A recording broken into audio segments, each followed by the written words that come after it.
if you mean for it to be white. It can't be used as a color because you can't decide what color to be painted, okay? Because then it looks like it's unfinished. It looks like primer. If you have a white on the wall and you've got a lot of nice, rich furniture like these colors or a lot of warm colors and you've got white on the wall, because white's clean. And if you've got muted colors in your fabrics, it's going to look really off.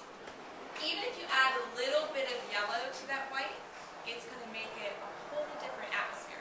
It's going to look fantastic. So white should only be used intentionally.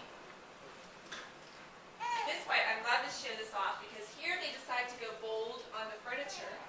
Use the white on the wall, but then pull the green up on the ceiling. It's awesome. Very airy. Black. This is where I was doing a show last week for Masterwork. This is Michael. He probably left already. He gets bored. He gets bored with my spiel. Yeah, okay. And it was so funny because a couple of the husbands turned to their wives and said, "There's no way I'm painting black." I could see it as they were talking. No way are we painting black. Black is a confident color. It is a color that is tough to use, but when you use it right, it makes such a statement. The best place to try it, if you're, let's say you're a black person, that doesn't come out right. If you love wearing black, like say like black is your color. You've got to think about what you pick when fashion. Because all the colors where paint comes from the runway. I mean, it works its way down into home decor. It takes about 18 months. It used to take 3 years to get to home decor from the runway. But now we see it in 18 months, and you see it a lot faster. But think about if you like the blacks and the reds and the grays, try a small powder room in black, you know? And then how about you've got the wainscoting in the bottom, pull that in a gray or a white, and then accent it with all the different colors. Black is an awesome, awesome color. We're seeing it a lot flat black in dining rooms. Use the right artwork, black and white prints with a lot of shiny frames.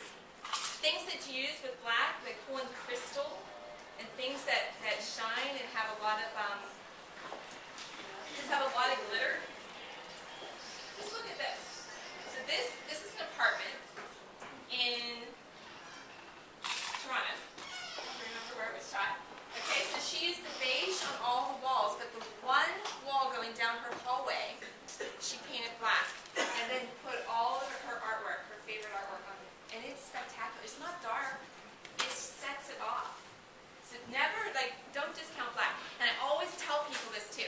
When you go to our fan decks or you look at our colors and you're going to the display and you pick that color and you go right to it, that's the color I want, and it's all the way down at the bottom, and then you're like, oh, it's too dark. I'm going to go up too. Don't chicken out, okay? I'm going to tell you the opposite for kids when they pick that color. But when you pick it, that's the color. When you go to that first, that's what's in your head. That's the color that you want. And if you go up a couple, you're going to lose that vision in your head. So just try it. That's the key. That's why I brought all these jars too, and I brought a lot of black. Try it. But we'll get to that. All right. When we do our trends program for interior designers and architects, we travel all over the U.S. and Canada. We did over 100 shows this year. And we go, because people come to us and they say, how do you pick the trend colors? You know, do you just go to Paris and you see a dress in the window and you're like, oh, it's hot pink, that's what's going to be the color. No, we don't do that. We do a lot of research. In PPG, because we're on all those different surfaces, when you think about it, inspiration comes from everywhere. You shouldn't only be just tearing out pages from magazines and looking on the web. Think of everything. The Lexus, that creamy white Lexus that's on the road today, was inspired by the iPod, the original iPod color, that milky white. Like, think about everything around you, nature, or artwork, or anything, to find the colors that you love, because when you choose a meaningful color, it's going to create that atmosphere that you love in your home so much that you want to create. So when we do our trends, we put a lot of research behind it. We look at demographics, and I'm not going to go through all of these. I'll just show you a quick little snapshot. We go through all the generations that are out there. Digital generation are little kids, 6 to 15. I've got one of these. He's all about discovery and pushing buttons and finding ways to express himself. Generation Y, okay? 16 to 32, that's a huge jump. We call this is a very unusual generation because they've had to go through a lot more than what I had to go through my generation. But I'm just saying, this is research, so don't don't kill the messenger. But we're calling this Generation Y group the failure to launch. These kids, they're getting out of college. They'd rather move home than get out on their own. But they've been through 9/11. They've been through Enron. They don't think it's safe to go work for a large company anymore. Like it's not what we thought when we got out of college. There's a lot of uncertainty. So they're a lot more cautious. But this is also the group. They're just as big as the baby boomers. Okay, everybody talks about the baby boomers that driving the whole everything in the world. But Generation Y is just as big, and they're all about color. And so when we launched that bright green 2 years ago, that avocado green that some of us remember from the 70s, it's new to them. So they're like, I love it. That's great color. And we're all like, oh, we've seen this before. But they're all about technology. This generation just came out this year. They decided to rename a generation, which always cracks me up, these researchers. But it's Generation G, and it's all about generosity. It's all about giving versus taking. And what they did was they took Generation Y and they said, boy, that's from 14 to 32. That's a big age group. And there's a lot of these people that are young, having families, and are much more concerned and much more grown up than that younger Generation Y. They're very engaged with youth culture. They still consider themselves very, very young, but they're also about giving back to society. Gen X, this is the group that, they've got a minivan, a house mortgage, and a couple kids. And they're very skeptical. They want high design at low prices. So they're all about the Pottery Barn and the Target and finding high design there. Boomers, we know all about the boomers. I'm going really quick through these because this is just a little snapshot of all the research we do. But this group is one of the most powerful consumers out there. They spend more on their second homes than their first homes. They want color. They're like, what, I like beige, but I'm tired of beige. I want to try something new. They'd rather vacation in Tuscany and learn how to cook than sit on a beach somewhere. They're all about experience. That's why yoga, all the spiritual retreats, everything is so hot right now. This group feels 15 years younger than they actually are. They're all about staying young. Very powerful group.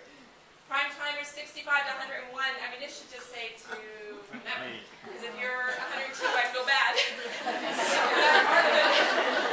Really bad. And my grandfather lived till he was 104. So, but this is all about they want to stay in their homes. They want materials that are adapted for the homes. And Carnegie Mellon University is doing a lot of research right now. Well, they have for the past couple years on appliances and making it easier for people that are getting older to be able to work with, their ovens. And a lot of things happen. Your eyes yellow as you age, so you see color differently. Everything. There's a lot of things that change, but they're doing a lot of products now to make it easier to stay at home. So we look at all the demographics, and we say, okay, we understand a little bit who our users are, and then we look at what's going on in society, and that's what influences color. That's what you see in fashion on the runways, and this is how it moves down to home decor. The economy crisis, I don't even want to go there. The new virtues is the fact that bling is dead. It's almost obscene right now. You don't see Paris Hilton anymore. You don't see, because, I don't even know why we saw her in the first place. But the thing is that people are realizing there's more, because everything that's happened, they're valuing the things that make sense to them now. The thrifty consumer, okay, so they want a brand new house. So you're saying, I really want that granite countertop, but I'm going to forego, what's an example of an upgrade? First floor trim. First floor trim. So they know they still want the high-end stuff, but they can't afford everything, so you pick and choose.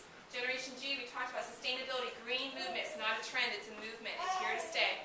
Everything is green. You should look for green products. It's key. Social marketing. So, society can be crappy right now. It's serious. There's a lot going on. People either cocoon into their homes and want to forget everything and just go into their homes and feel safe there, or they want to escape.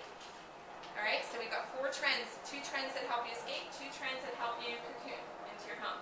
Escape. We've never seen better sales in dark chocolate than the past year.